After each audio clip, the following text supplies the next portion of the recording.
Hi friends எல்லாருக்கும் வணக்கங்க. இன்னைக்கு தீபாவளிக்கு அடுத்த நாள் தாங்க. ஈவினிங் சரி என்ன செய்யலான்னு சொல்லி யோசிச்சுட்டு இருக்கும்போது, பாப்பா வந்து அம்மா பால் கொழுக்கட்டை செஞ்சு குடுங்கன்னு சொல்லி கேட்டிருந்தாங்க. சரி ரொம்ப ரொம்ப நாள் ஆச்சு இது செஞ்சு. ரொம்ப நாள் முன்னாடி செஞ்சது அதனால சரி செய்யலாம் அப்படின்னு சொல்லிட்டு செஞ்சேங்க. ஒரு போன தடவ ஒரு தடவ செய்றப்போ கொஞ்சம் சொதப்பிருச்சு. எல்லாமே கட்டி சேர்ந்துருச்சு. இந்த வாட்டி கொஞ்சம் நல்லா வந்திருந்ததுங்க.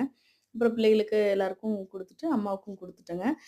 இது நல்லா ஹெல்த்தி தாங்க பிள்ளைகளுக்கு. தேங்காய் பாலு, வெல்லம்லாம் இருக்கிறதுனால ரொம்ப ரொம்ப ஹெல்த்தி. பிள்ளைங்க எல்லாருமே நல்லா சாப்பிட்டாங்க. அதுக்கப்புறம் சாயந்திரமா பழைய பட்டாசு, நேத்து பட்டாசுலாம் இருந்தது மிச்சமா, அத கொஞ்சம் வெடிச்சிட்டு இருந்தாங்க. அதுக்கப்புறம் அப்படியே உட்காந்து இன்னைக்கு ஈவினிங் ரிலாக்ஸா இப்படிதாங்க போச்சு. உங்களுக்கு எப்படி போச்சுன்னு சொல்லுங்க. Thank you friends.